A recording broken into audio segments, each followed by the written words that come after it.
I never sign anyone without seeing their live show. Oh, Because so you smart. can't deliver, right? If you can't deliver live, then I'm not interested in like a studio auto-tune musician. And I'm not knocking it, but it just doesn't speak to me. And if I'm going to work with someone, I want to be passionate about it. And I want to believe in them 1,000,000%.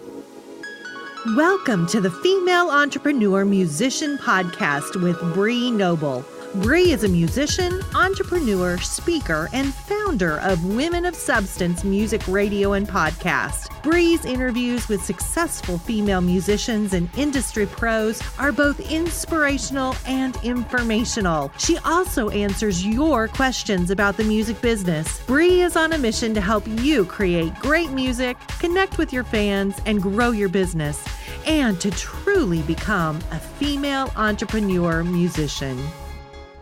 Hey, what is going on? This is Bree Noble, and you are tuned in to the Female Entrepreneur Musician Podcast, where we talk about making great music, connecting with your audience, and growing your business. And I've got another great interview for you today. If you are a longtime listener, you know that we have built our reputation on great interviews ever since the beginning in 2015. Now we actually include our Facebook Live show every week as a podcast episode where I'm kind of teaching, or sometimes I bring on other people to teach some stuff. But every other Monday, we still have interviews. And today I've got a great one for you with a manager, a mom, a music lover, and someone that's really respected in the music industry. And she's also, of course, a woman. She is Natalie Umbert. But before I get to the interview, I want to let you know about something really exciting. Many people who love this show have contacted me and said, you know what, we'd love to support you. We know that you are putting this together for us for free, and you're doing a lot of work in the background. You've got people working for you. And we just really want to support this effort because we're getting so much out of this show. And so we put together a Patreon page that will help support the female entrepreneur musician, not just this show, but also our Indie Interactive that happens every week on Facebook. Also our free community, the Female Indie Musician Community on Facebook, as well as a lot of the other free resources and things that we offer on the Female Entrepreneur Musician, and of course, the Women of Substance podcast and radio station, which is kind of our sister platform where we promote female artists. So if you'd like to support us on Patreon, there are several different levels, all the way down to like $1 or $2 a month, and all the way up to, maybe even being a sponsor for this show. And there's lots of different levels in between, and lots of different great rewards. So go check it out at patreon.com/FEMmusician. That's patreon.com/F as in female, E as in entrepreneur, musician, or go to femmusician.com and check out any of our podcasts, and you'll see the banner on the right-hand side of the page. Now, let me introduce you to Natalie Umbert. Natalie Umbert is one of the most sought-after managers in the industry today. She has more than 20 years' experience working for such premier companies as Primary Wave, New Breed, and EMI Records Group. And her passion for discovering emerging talent led her to open her own management firm earlier this year called Chroma Artist Management. She currently has a full roster of rock and alternative rock bands from around the world, and prides herself in the partnerships she has created with all of her artists. I think you're really going to enjoy and learn a lot from my interview with Natalie Umbert. So that's a little bit about Natalie Umbert. So Natalie, is there anything about you that's maybe a little bit interesting, quirky, unique that is not in your bio that you want to tell our listeners? Quirky? Like what? I don't know. I mean, something that maybe in your personal life that you do that might be surprising.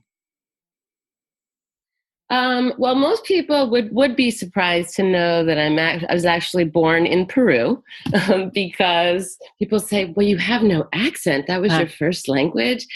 And It's kind of one of those things where I kind of don't tell people like if that are Spanish speakers. I just let them talk and perhaps talk about me, and then I'll kind of jump in later. And I love to see their reactions. But no, in general, I just find it's just been really great in my life to be able to be bilingual and bicultural. And from that, I think I have developed kind of many quirks, which actually, leads to music, because my musical tastes or likes are so vast and diverse. Everything from, salsa, reggaeton to like metal, and I really think that's kind of like part of my personality too, to be honest. So I would say it's a general personality, big quirk. I'm kind of all over the place, but I'm flexible. How's that? I like that. And that's good because you work with a lot of different artists. So being flexible is important. So I would love to find out how you got started in working in the music world. Are you an artist yourself? I actually don't know that. Or do you just love music? I am not an artist. My dad, while he is not, I would say, a career artist, he's always been a musician, first guitar and then self-taught piano. Actually self-taught both. So there was always music in our house. And early on, I would say from about 5 years old, he would teach me songs and show tunes even. So I would kind of perform in our living room. I have terrible stage fright, so the living room has always been my stage. Like if I really had to perform in front of people, I would probably faint before I even uttered one sound. But no, there was always music in our house, and it was just something that was part of my life. And I don't think I knew that I would work in the music business, but I just knew that it would be part of something. And then I grew up in South Florida after South America. And, there we had, Miami music. This was the late 70s and 80s. Miami music. And also we just had one classic rock station. So my exposure wasn't that vast. It's like indie music or, all that kind of stuff. And I finally begged my mom for a subscription to Rolling Stone. And the first issue came, and this new band called Guns N' Roses was on right? And I was like, what is this? And I just kind of became obsessed. And that really kind of started guiding me into music. And then I went to school in Boston, and I just took every opportunity to do independent studies and have internships in radio, with the Boston Music Awards, and really anything connected to music while I was there. So that's kind of how I started. And then when I graduated, I moved to New York because I said, this is it. I'm going to go work in the music industry. And I was, beyond fortunate to land an internship at EMI Records at that time, which is, it's a huge company. And my good friend's dad, Charles Koppelman, who is an industry veteran and someone that I beyond respect, he's just an incredible person, music person, business person. He gave me a chance, my first internship, and everything just went from there. Wow. So was it easy or difficult to move from intern to actually, did you then move to working at EMI? I did. I think part of, it's kind of like a boot camp. Daniel Glass was another guy. He's founder of Glass Note Records, but he was president under Charles as CEO or chairman. And he always said, you know what, guys, 50% of life is showing up. And so we learned, as interns, we learned early on, if you show up, both literally and figuratively, you will get a job. And so I just worked and worked and worked. And I just showed up 7 a.m, stayed till whenever I needed to. I was willing to do everything. And I learned so much. And then that's why I transitioned into the job, because they could see that I really was committed and I really wanted it. So, yeah. That's really cool. Now, what year was this around? 1992. Okay, just getting an idea of what the industry was like back then. And I'm not trying to out your age. I'm just kind of, thinking about the record industry then and the record industry now. Completely different world. Yeah. So how did you feel as a woman working in the industry? Did you feel like there was as many opportunities as there were for men? Did you feel like you had to prove yourself more? I think early on when I was younger, when you're all starting out together, I didn't feel that as much because Mm. we were all newbies, and at the time, like, we weren't paid very much, but we got free CDs. So we would, like, my friends from Geffen would send me their CDs, and and it was kind of this camaraderie, whether you're woman or man, and it was. I didn't really feel it as time went on. Absolutely. And you have to be very, very careful with whom you work and how you work. Mm. You kind of maintain, professional demeanor because, historically, women in music, are like, the groupies or band-aids. And, if you're even connected to it, it's a fine line sometimes. So as I've gotten older, I certainly feel that difference. That makes sense. And I mean, I remember when I first became a manager at a company, I was 27, and I was working with and managing some people that were like 20 years older than me. And it was really hard for them to take me seriously. So sometimes it's the woman side and the age side. Correct. It's really hard to overcome. Sometimes people don't take you seriously when you're in your 20s. Well, it's true. And I've obviously lived through that.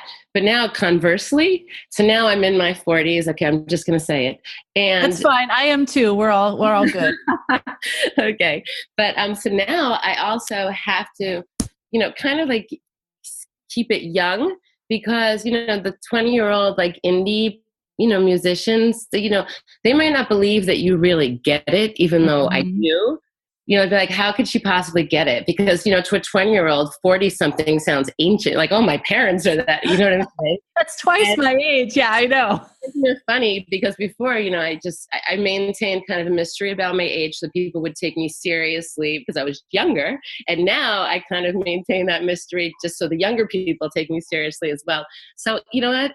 For women, it's just a struggle, I think. Oh, man, I just outed your mystery. You did.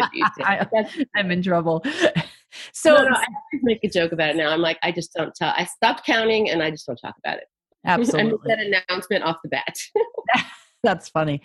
What happened after that? Give us kind of a tour of where you went from there to now.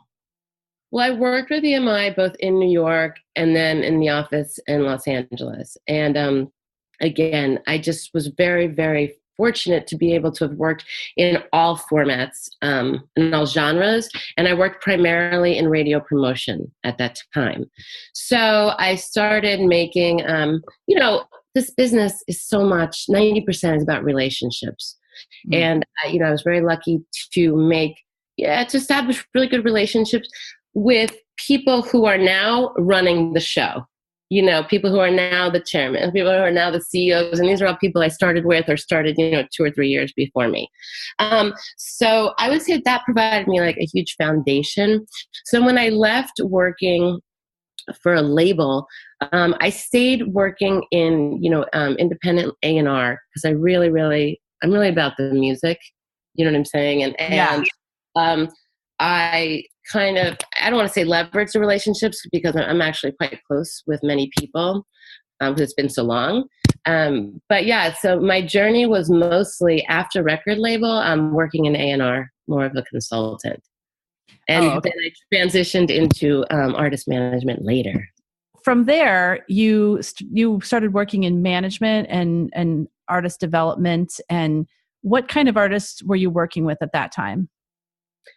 Mostly, I would say pop artists and rock artists. Okay. Yeah. And are these artists that people would know, or were they more on the indie side? Early on, I mean, it was definitely the artists that people would know. Most recently, I had the really good fortune to work with Candlebox, a band that I really, really loved, even from the early 90s, but I hadn't worked with them then. And it was a great experience because here's a band that really has had this incredible longevity, and they're not been pigeonholed into like the whole like Seattle scene, even though they were from Seattle kind of thing. So it was a great opportunity to really watch a band that has evolved, maintain their identity, but hasn't been afraid to kind of change the music, but still keeping the fans. So I would kind of cite that one as like a really big influence for me, working with bands. I've also worked with, with 80s, I guess, like hair band veterans, with Don Dawkins, with those people, Jack Russell from Great White, people like that. That's cool. So how do you decide what bands you want to work with? Well, for me, everyone always says, well, yeah, you have to find the next big thing. True. To me, the next big thing just means someone being unique and committed to their uniqueness instead of trying to just fit into the current market, or the current, barometer, I guess. And number one, so someone kind of doing their own thing and doing it really well and something that's really compelling to me. Second is I never sign anyone without seeing their live show.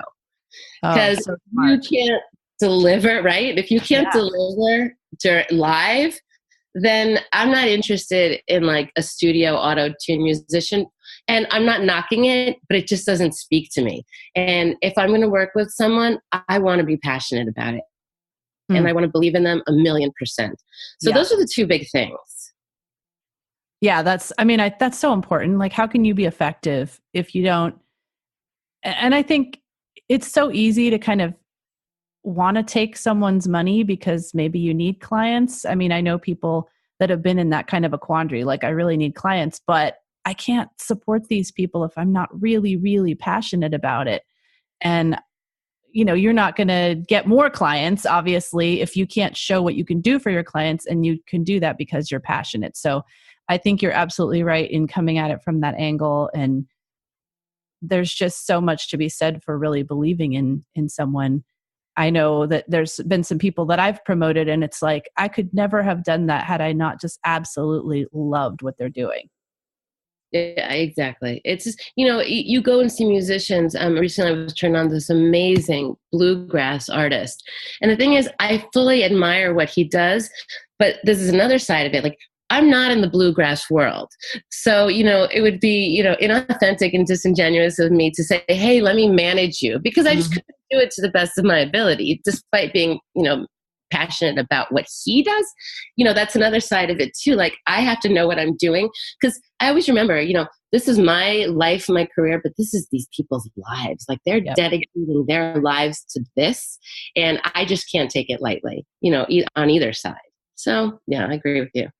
Yeah, that's so great. I'm glad that you brought that up, because you've got a lot of connections, and you know the business and all that, but like you said, you might not know that side of it as well, and you wouldn't necessarily be the best person to represent someone like that.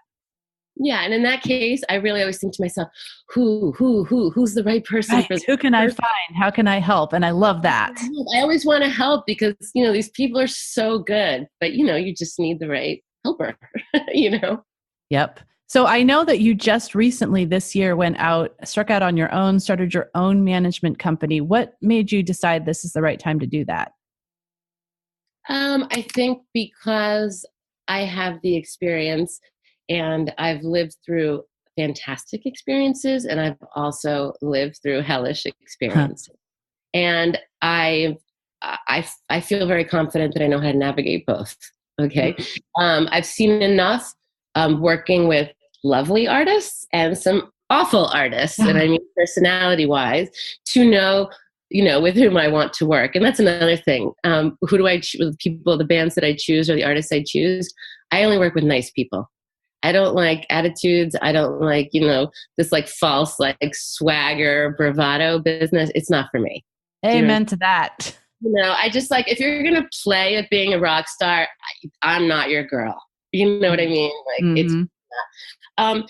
And so you get to the point where you're like, okay, I can do this. I can do this on my own. And, like we said before, I want to be passionate about the artists I'm working with.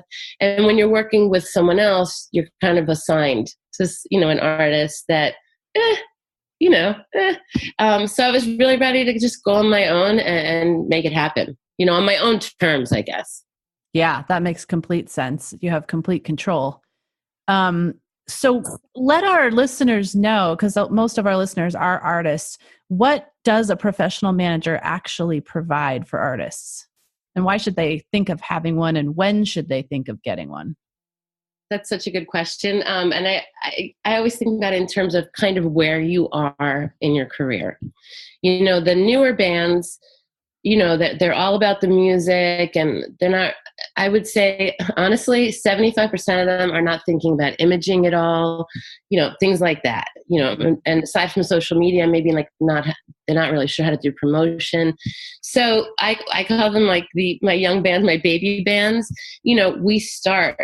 I start with everything. I start like making their package, if that makes sense. Because, these days, it was about imaging before, but now it's really about imaging. And, you want the bands to be heard. You want their image to represent where they come from and what their music is.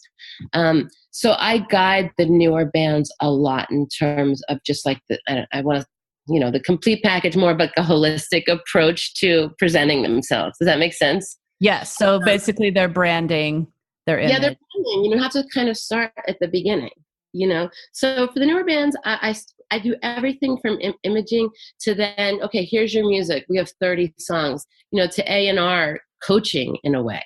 Okay, so do you feel that these 10 songs represent, really represent like where you are right now musically?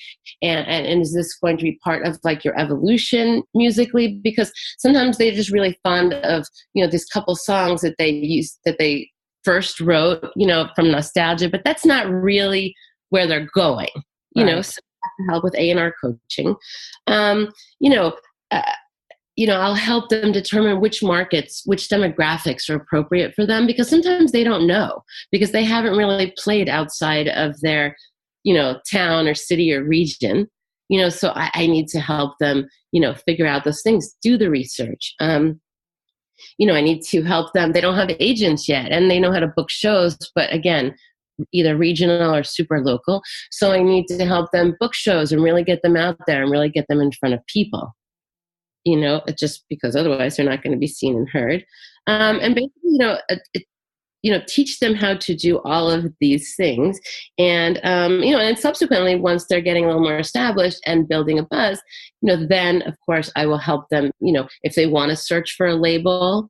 Some people just want to release independently. Some people, would like to be attached to a label. So I help with that, and I help them get a booking agent, because ultimately these days you have to tour to make money. You know what I'm saying? But everything is a process. And, people think like once you get signed to something, everything happening in 3 months, you're going to be a star. It doesn't work like that. Sometimes I tell people it's going to be 3 years. So sit down, what I'm saying? And please listen. Even then there's like, percentages involved. Yeah. Not everyone's going to make it. I was watching that new-ish documentary about Jimmy Iovine and Dr. Dre. And it was this whole thing where he told Gwen Stefani when they were first starting with No Doubt, he's like, in 6 years, you're going to be a star. And she was like, 6 years? He's like, just trust me, that's what it takes. I have to like tell these people like, it's a build, 1 in a million puts out one song and, and all of a sudden you're huge, but you just have to work at it. Now for my more established bands, of course they don't need as much of like the branding and the coaching, it's more of like the day-to-day kind of logistics with them. It's also, really figuring out how to maintain, promote their longevity, evolving without completely trying to change themselves to stay current. Right. Things like that. But at that level, these people are doing bigger tours. They have opportunities for, brand synergy. People are very much, would like to be involved with them with sponsorships and endorsements and you want to leverage all these things in terms of longevity as well. So it's more of, I would say it's more of a business kind of not business manager, not in the financial way, but more of a plan, a business plan. Because at that, it really is a business. These bands are, Yes. especially the more established ones, they're like a machine, so I pull out more of like my MBA hat when it comes to the more established bands, I guess. Yeah, I'm glad to hear you say that. It's so important for musicians to think of themselves as a business. Mm-hmm. They don't want to focus on those things, which is why I'm here. Yep. They want to focus on the music and being who they are. But, they have to actually, understand that that's really what it is. The more established ones, do you help them with finding sponsors? I do. Okay. For sure.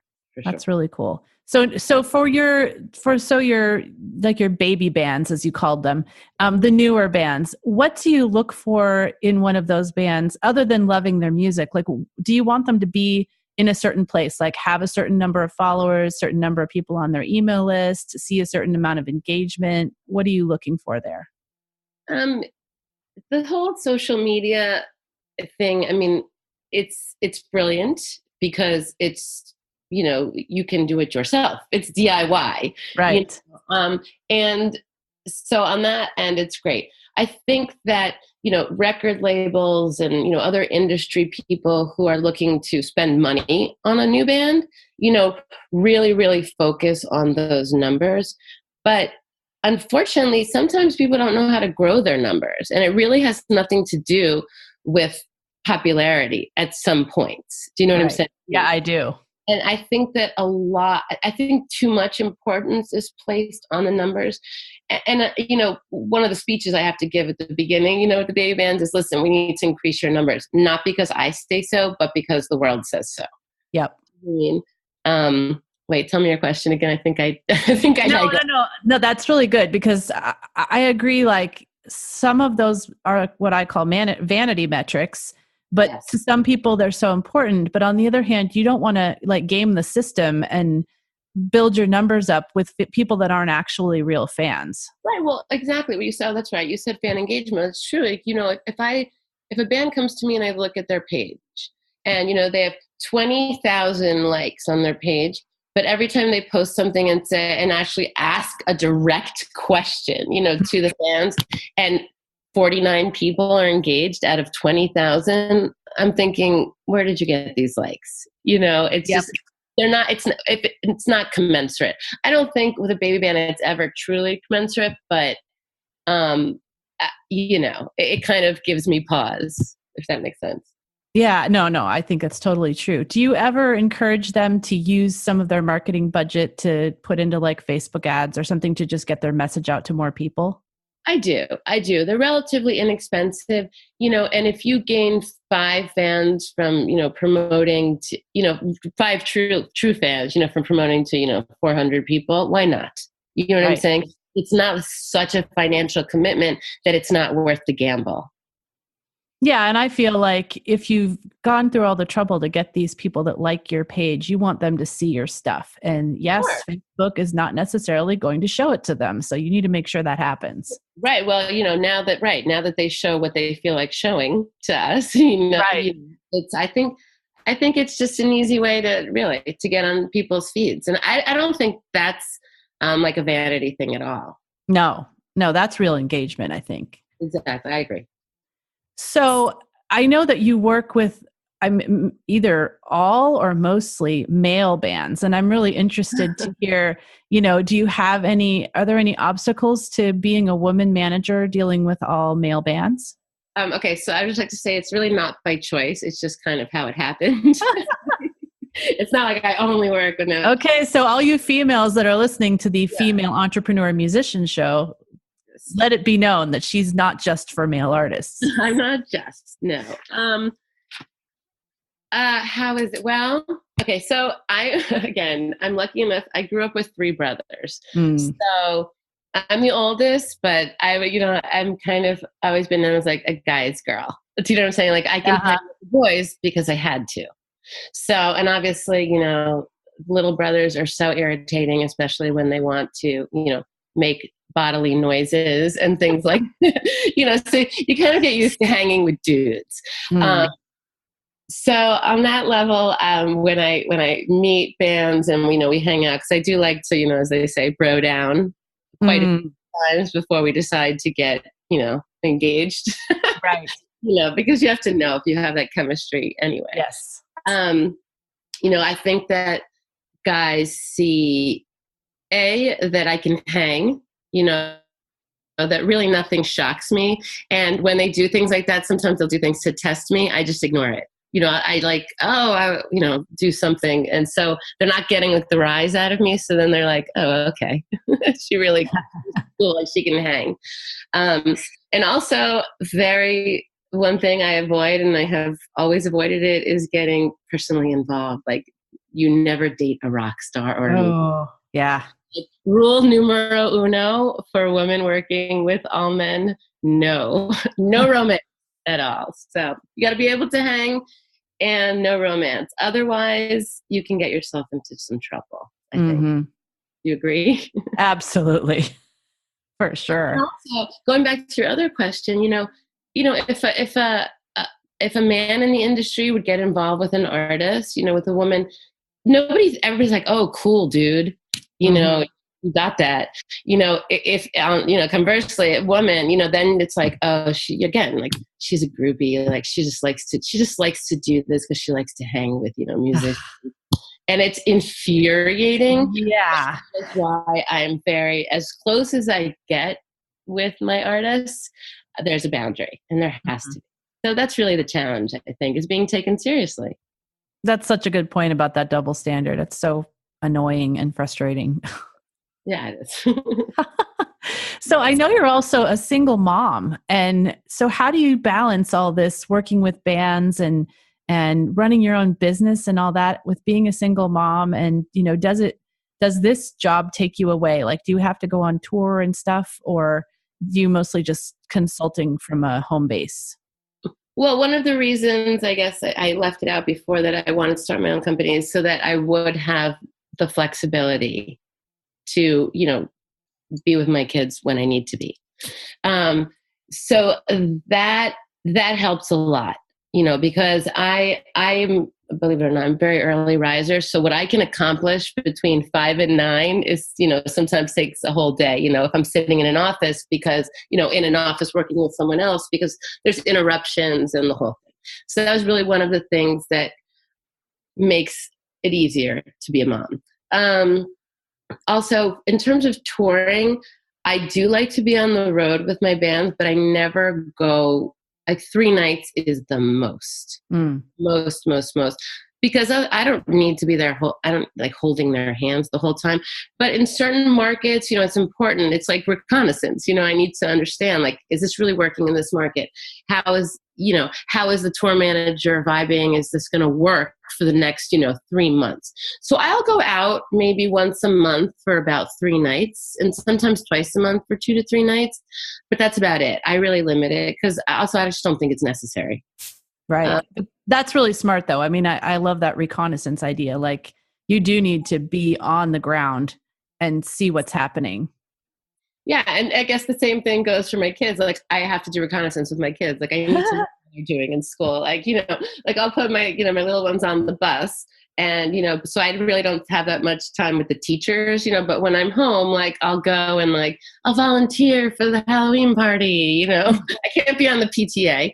Plus, like as a mom, you tell like the suburban, moms like, oh, I manage bands. People are like, what? Yeah. Oh, if I had to explain to the moms of the kids in my daughter's class what I did, they'd be like, I don't even understand that. Like, what the heck is a podcast? Right. Oh, right. Exactly. What do you mean? Like, what do you do? Some of them are friends with me on Facebook, and every once in a while I'll see one of them and they're like, you're doing some interesting things, but like they can't describe what it is or they don't really get it. Yeah. Well, that's the thing. And then they think like rock and roll. My daughter is older. And before these parents meet me, they think, this house is some like, groupie love den for rock and rollers. I mean, we're actually very boring and normal in my home. I save about all that stuff for the road. Right. That's hilarious. It all works out. And I will tell you this, I am exhausted all the time. But, I wouldn't change a thing. I do have 3 children. I have, like a teenage daughter, and then I have twin boys who are 6 years old. Wow. So, if they drive me crazy, so really whatever happens with my band doesn't faze me. That's a good point. I love that. Like you're getting seasoned for it all the time at home. Exactly. So, it is hard, and I won't tell you it's not, but you learn how to manage it. I always say, put one foot in front of the other, and that's it. Yeah. Great advice. So this has been such a wonderful conversation. I think it's really been helpful for the people listening to this show to know, what a manager does and to understand when they might be ready for that.